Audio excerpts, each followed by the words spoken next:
Padre, muchas gracias porque tu palabra es una lámpara que alumbra el camino de nuestra vida.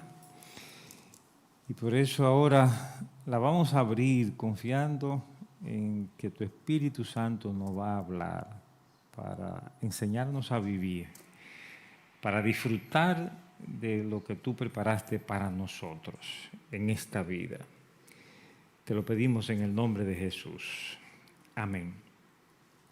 Yo quisiera invitarles a ver el capítulo 6 de Mateo. Es parte del Sermón del Monte. Si ustedes revisan desde el capítulo 5, Jesús da su gran sermón, es su sermón inaugural, donde Jesús plantea sus ideas principales. Y el capítulo 5, ahí están las bienaventuranzas y luego las reglas de juego del reino de los cielos. Entonces, en el capítulo 6, yo quisiera sugerir que aquí Jesús va a describir el estilo de vida de sus seguidores. El estilo de vida de sus seguidores. Aquí Jesús se va a meter en las actitudes personales, en la manera como hacemos las cosas. Se va a meter en las intenciones profundas del corazón para describir el tipo de discípulos que él tiene. Yo quisiera sugerir 7 cosas que muestran este capítulo 7, 7 cosas que caracterizan el estilo de vida cristiano. En primer lugar, obras de justicia. Miren cómo lo dice el capítulo 6, los primeros versículos. Guardaos de hacer vuestra justicia delante de los hombres, para ser vistos de ellos. De otra manera, no tendréis recompensa de vuestro Padre que está en los cielos. Cuando pues des limosna, no hagas tocar trompeta delante de ti, como hacen los hipócritas en las sinagogas y en las calles, para ser alabados por los hombres. De cierto os digo que ya tienen su recompensa. Mas cuando tú des limosna, no sepa tu izquierda lo que hace tu derecha, para que sea tu limosna en secreto, y tu Padre que ve en lo secreto te recompensará en público. Amén. Entonces aquí habla de obras de justicia. Cuando dice limosna, se refiere a esas obras de justicia. Entonces Jesús está esperando que sus seguidores se caractericen por obras de justicia. La palabra limosna aquí en el pasaje tiene que ver con misericordia. Una traducción podría ser obras de misericordia. Entonces Jesús está esperando que sus discípulos se caracterizan por obras de misericordia, que son administradores de los bienes que Dios le ha dado para compartir con los que están a su alrededor. Entonces, esta es una característica crucial, pero Jesús quiere que esto sea amor real y no simplemente allante, porque el tigre dominicano, yo he escrito sobre el tigraje y alguna gente me relaciona con el uso que le he dado a esa palabra. El tigre dominicano es un allantoso que le parte un brazo a cualquiera, pero por delante es un allante, o sea, él aparenta como que él es un angelito caído del cielo. Entonces hay gente que son allantosas, que Jesús lo dice aquí con un lenguaje muy gráfico. Cuando pues des limosna, no haga tocar trompeta delante de ti. ¡Tatorito! O sea, hazlo en privacidad. Hazlo delante de Dios. Y dice aquí, no seáis como los hipócritas. Y la palabra hipócrita en el texto griego original es como uno que hace teatro. O sea, de ahí viene la palabra teatro. Entonces, cuando tú das limosna, no hagas teatro, hazlo delante de Dios. ¿Cuántos dicen amén? Esa es la primera característica de un seguidor de Jesucristo, que da limosna de corazón. No como allante ni como teatro, sino como algo que se hace delante de Dios. En segundo lugar, un discípulo de Jesucristo es una persona dependiente de Dios. Tiene una línea de comunicación directa con Dios. Miren cómo lo dice en los versos 5 en adelante. Dice, cuando ores, entonces Jesús está esperando que sus discípulos oran. O sea que en su vida cotidiana tienen momentos de comunicarse con Dios. Y en el ejemplo de Jesucristo es una comunicación espontánea que surge como parte de la vida misma. Jesús no tenía rutinas al orar. Él no oraba como Daniel 3 veces al día. Jesús tenía momentos cuando él se entregaba a la oración y tenía que ver con lo que él estaba haciendo, con lo que había pasado o con lo que va a pasar. O sea, entonces había momentos que Jesús tenía un reto por delante y Jesús caía en oración. Él vivió en dependencia de Dios. Pero dice, cuando ores no seas como los hipócritas. O sea, no ores por el público. No ores por rito, por religión. Yo sé que cuando nos reunimos en la iglesia tenemos que hacer una oración al principio, al final y muchas veces. Y nos gusta hacer muchas oraciones, pero esas oraciones que hacemos en el culto como que no pasan del techo, porque son parte de un rito, de un programa que hay que ponerlo allí y entonces me ponen y yo lo hago. Y podría ser que simplemente es parte de una rutina. Jesús está hablando aquí no de una oración porque me están mirando, y porque me están mirando y escuchando, yo soy influido por el público, porque somos así, el ser humano caído es influido por el impacto social. Entonces, como estoy orando en público, mis palabras tienen que ver con el público. Por eso Jesús dice en este pasaje, míranos, cuando tú vayas a orar, tráncate en tu aposento y ora ahí con Dios. Jesús está diciendo, esa es la verdadera oración. Y no venga con palabrería delante de Dios. Habla con Dios como tú hablas con tu papá, con tu hermano, con tu amigo. Habla con Dios con naturalidad. Y este pasaje también explica, al hablar con Dios, tiene que estar en paz con tus hermanos, perdonando nuestras deudas como perdonamos a nuestros deudores. O sea, todo eso reclama esta vida en dependencia de Dios. Pero no es solamente orar como decir cosas, sino hablar con Dios. Orar es hablar con Dios. Y hablar con Dios es hablar y escuchar, decir y recibir. No es solamente un rito que hacemos regularmente, sino una dependencia, una comunicación con Dios. Ese es el privilegio que tenemos los creyentes. En estos días nos vimos en la familia sacudida por la experiencia de nuestra hija que cayó enferma, y ahí pues toda nuestra situación se sacudió cuando vamos al médico y ahí damos un poquito de vuelta y entonces el diagnóstico para aquí, para allá y llamando por aquí, ¿no? Y cuando el médico no tiene una palabra clara, los pacientes se desesperan. ¿Tú ves? Si te dicen una apendicitis hay que operar, tú dices, apendicitis hay que operar. Pero si es que el médico como que no sabe qué está pasando. Y confieso que caímos ahí en algunos momentos de tribulación. Y en un momento dado, yo dije, bueno, vamos a hablar con Dios. Hay que hablar con Dios. O sea, ya hablamos con los médicos, ya hicimos todo el procedimiento, ahora vamos a hablar con el de arriba. ¿Cuánto decían? Amén. Y esa madrugada me levanté a orar y cuando ya terminé de orar, yo estoy caminando. Yo suelo orar caminando, cuando voy a tomar un tiempo de oración, yo busco un sitio donde puedo caminar, moverme, y así voy hablando con Dios.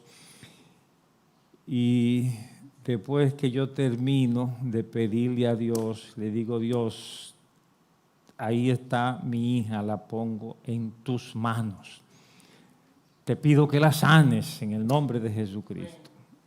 Y en lo que voy caminando, yo percibo en mi mente, porque Dios habla. Miren, cuando uno pasa tiempo con Dios, no es solo decir un rito, hay que escuchar a Dios.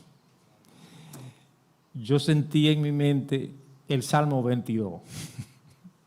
El Salmo 22. Es un salmo, lo vamos a cantar un domingo de esto, porque es un poquito largo. Es un salmo al que yo le puse música y lo conozco muy bien, porque he tenido que explicar este salmo, que es un salmo que comienza: Dios mío, ¿por qué me has desamparado? No me escuchas, ¿qué pasa? Pero al final es un salmo de victoria. Entonces, cuando yo recibí este salmo, yo dije: es que al final viene la victoria. Entonces, con mucha seguridad, le dije a mi familia: Dios me ha dado este mensaje, al final viene la victoria. Dios habla, Dios responde nuestras oraciones. Un verdadero discípulo tiene una línea de comunicación con Dios. Yo sé que muchos de ustedes pueden contar lo mismo y pueden contar que Dios ha respondido su oración. ¿Cuántos pueden levantar la mano y decir: Dios me ha respondido? Amén, amén. Yo le pedí y Él me respondió. Eso es un discípulo de Jesucristo. Amén y amén. Pero el pasaje sigue en el verso 16 al 18 hablando del ayuno. Dice: cuando ayunéis, eso significa que Jesús espera que vamos a ayunar. O sea, Jesús está suponiendo que el ayuno es parte de la cotidianidad cristiana. Lo que Él dice: cuando ayunes, no seas austero como los hipócritas. Las tres primeras características, Jesús previene de la hipocresía, de la simulación, de hacer las cosas para influir a la gente, o no para influir a la gente, influido por la gente. Que la hagamos con una actitud de cercanía de Dios. Entonces Jesús dice: cuando ayunes, no seas austero como los hipócritas. Pero tú, verso 17, cuando ayunes, unge tu cabeza, lava tu rostro para no mostrar a los hombres que ayunas, sino a tu Padre que está en secreto, y tu Padre que ve en lo secreto te recompensará en público. Ayuno significa intensificar la oración. Ayuno significa orar con más persistencia. Un error en la vida cristiana puede significar: cuando pedimos algo de Dios, Dios nos responde y lo soltamos en banda. O sea, dejamos eso así. No. Un cristiano tiene que insistir. Yo creo que a veces Dios nos responde de inmediato porque quiere que certifiquemos nuestra petición, que nos comprometamos con lo que estamos pidiendo. Y Dios quiere que uno sepa persistir. El ayuno yo lo veo como una persistencia en la intercesión. O sea, el cristiano tiene que tener esa capacidad de persistir, insistir: Señor, y acercarse a Dios pidiéndole que Él cumpla sus palabras con nosotros. Jesucristo por eso a veces oraba toda la noche. Yo nunca he orado toda la noche. He orado intensamente, pero no toda la noche. ¿Qué haría Jesús toda la noche orando? Yo estoy seguro que no era recitando una letanía. O sea, Jesús no pasaba la noche taca. No. Jesús estaba en comunión con Dios. Jesús hablaba y escuchaba a Dios. O sea, pasar tiempo con Dios es también pasar tiempo en silencio. Usualmente cuando yo voy a tener un tiempo con Dios, mi rutina es comenzar alabando a Dios. Yo me preparo espiritualmente alabando a Dios. Y es un momento cuando recuerdo hechos en mi vida cristiana, cuando Dios se ha glorificado.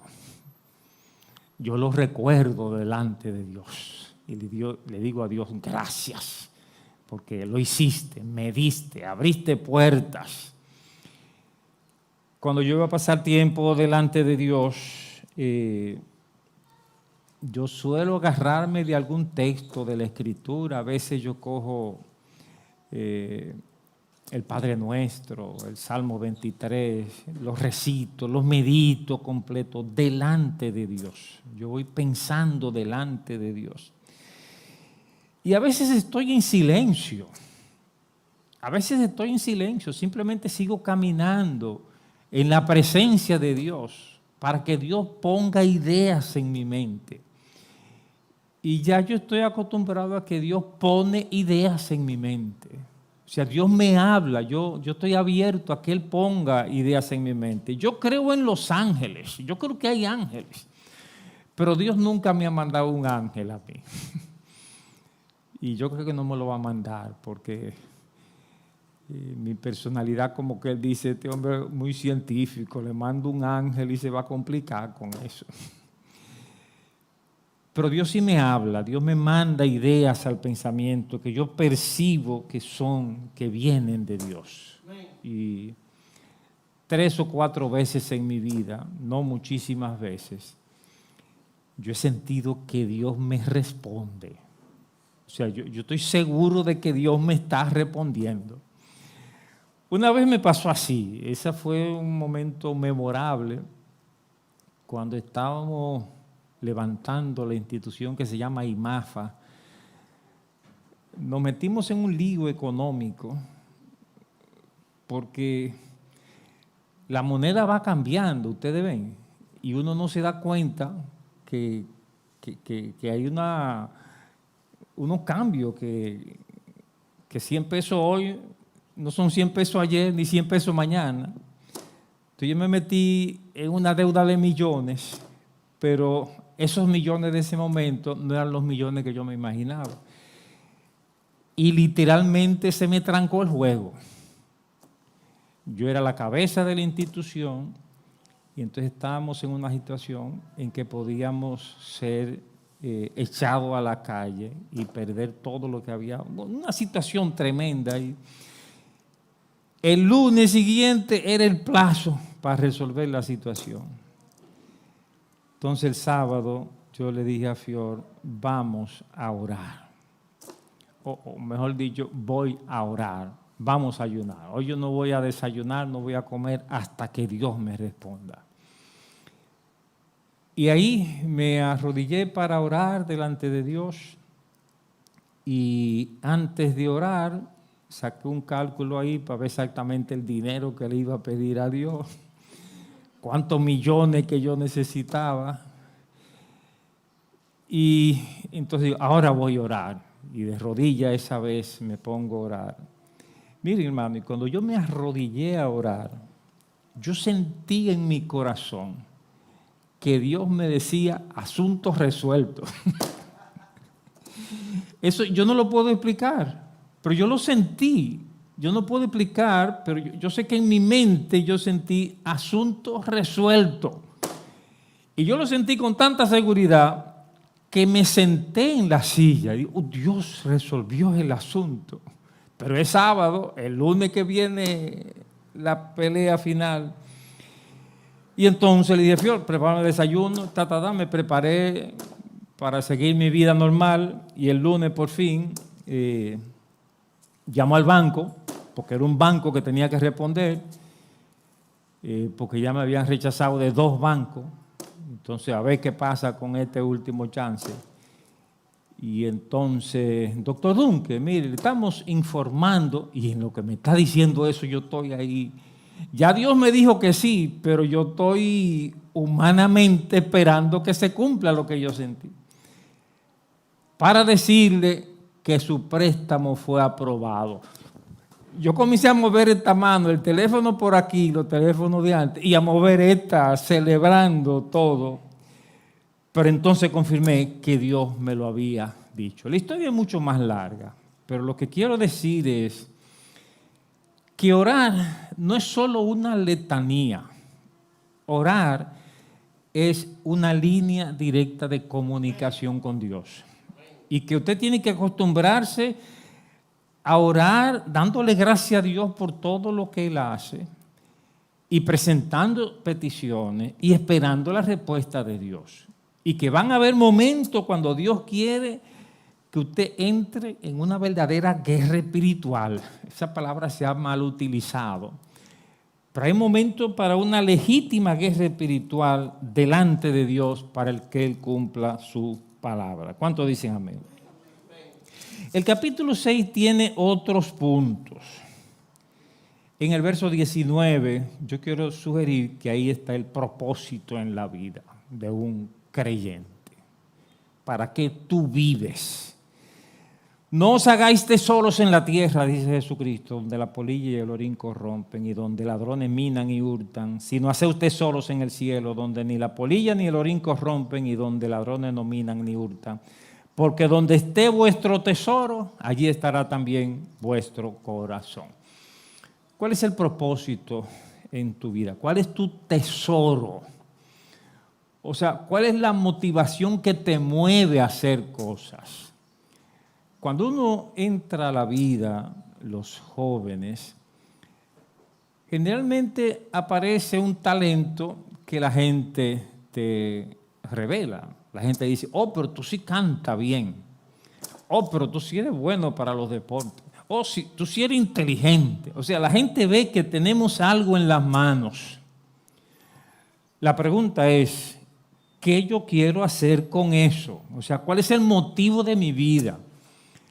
¿Hacerme rico? ¿Riqueza? ¿Ese es mi tesoro? ¿Acumular riquezas? ¿O mi tesoro es la fama? Yo he visto artistas muy buenas que comenzaron en la iglesia evangélica, comenzaron cantando himnos a Dios, pero cuando comenzaron a aplaudirle y bulla para aquí, bulla para acá y dinero, se perdieron. Una de ellas fue esa cantante, ¿cómo se llama? Wimi, qué sé yo quién, que murió con droga y... Minnie Houston, esa muchacha comenzó cantando alabanza en la iglesia, pero con esa voz impresionante llegó al mundo. Aplauso, dinero, terminó intoxicada. Bueno, lo grave no es que murió intoxicada, sino que no le dio a Dios lo que Dios merecía. Y es el talento que Dios le había dado. Si tú eres un discípulo de Dios, de Jesucristo, los talentos que tú tienes, las oportunidades que vienen en la vida, el dinero que pueda llegar a tus manos debe tener el propósito de extender el reino de Dios. Que Dios nos ayude a hacerlo de esa manera. Dice también, versos 22 y 23, la lámpara del cuerpo es el ojo. Esto es una metáfora difícil de entender. Yo pienso que tiene que ver con la manera como vemos la vida. Y que el mensaje aquí es ver la vida a los ojos de Dios y de Jesucristo. Que esto tiene que ver con la cosmovisión. El mundo de hoy, por ejemplo, este es un siglo de la posmodernidad. Es la religión de este siglo, es la filosofía de este siglo. Es un siglo particular, que es diferente al siglo donde yo me crié. O sea, el siglo pasado tenía una ideología diferente. En el siglo pasado la ideología era el marxismo, el ateísmo. En el siglo presente la ideología es la posmodernidad. Estamos viviendo en un mundo nuevo. Y desafortunadamente muchos jóvenes ven este siglo como avance. Y es realmente retroceso. Por eso tenemos que aprender a ver lo que está pasando como Dios lo ve. Porque solo si nuestra vista está bien, vamos a caminar bien. Y otra cosa en el verso 24 tiene que ver con el compromiso de un discípulo con Jesucristo. Dice, ninguno puede servir a dos señores, porque o aborrecerá al uno y amará al otro, o estimará al uno y menospreciará al otro. No podéis servir a Dios y a las riquezas. Esto tiene que ver con las intenciones del corazón. Y lo que está diciendo aquí, ¿cuál es tu Señor? ¿Cuál es tu propósito? Tú puedes decir, bueno, mi propósito es servir a Dios, pero también ser famoso. Dice aquí, no se puede servir a dos señores. O sea, tú necesitas definir un compromiso básico de vida.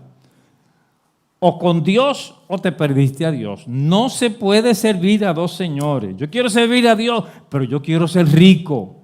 No, no se puede servir a dos señores. La riqueza puede venir como añadidura, pero no puede ser el propósito de la vida. O sea, los discípulos ponen a Dios en primer lugar. En estos días he pensado mucho en el Evangelio de Marcos y en Marcos en particular.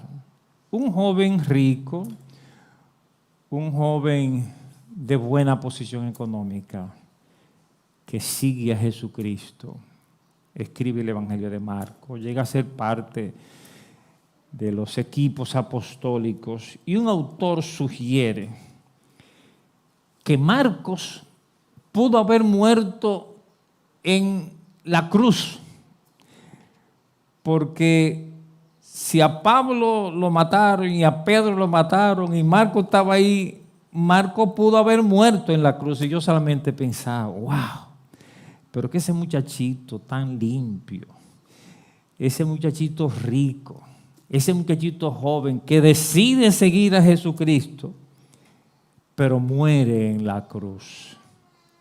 Pero desde la perspectiva del reino de los cielos, Marcos murió, si murió de esa manera, murió del lado correcto. Porque ser cristiano significa que tomamos la decisión de servirlo a Él independientemente de lo que pase en esta vida. O sea, necesitamos una fe como la de los discípulos en la era primitiva, que cuando tenían que escoger entre seguir a Dios y la muerte, escogieron seguir a Dios. No podemos servir a dos señores. Entonces, la fidelidad a Cristo tiene que ser absoluta. Finalmente, y lo voy a dejar para ampliarlo otro día, pero el último punto es la confianza total en Dios. Un discípulo de Jesucristo se entrega en las manos de Dios. No cree en la suerte. Un discípulo de Jesucristo no cree en la mala o buena suerte. Un discípulo de Jesucristo se pone en las manos de Dios y está seguro que al final Dios nos va a dar la victoria. ¿Cuántos dicen amén? Por eso dice, no se afanen.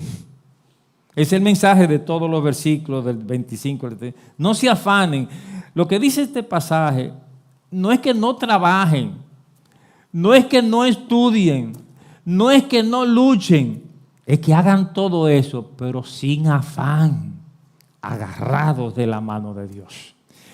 Que lo hagamos como las aves, como las flores, como la naturaleza, que dice aquí, que no hacen tanto afán y Dios suple sus necesidades. De esa misma manera nosotros. El resumen de todo esto está en el verso 33. Más, buscar primeramente el reino de Dios y su justicia, y todas estas cosas os serán añadidas. O sea, es que no sean importantes la ropa, el vestido, el carro y todo lo demás. Es que hay que poner primero el reino de Dios. Entonces Él dice, y yo me encargo de todo lo demás. ¿Cuántos dicen amén? Padre, muchas gracias porque nos llamaste para ser discípulos tuyos. Enséñanos cada día más lo que eso significa. para que nuestra entrega sea cada vez más radical, más total, más incondicional, y que tú puedas realmente con nosotros, contar con nosotros para los intereses de tu reino y como instrumentos de bendición y como sal que tú metes en la tierra para bendecir la ciudad. En el nombre de Jesús. Amén. Dios les bendiga.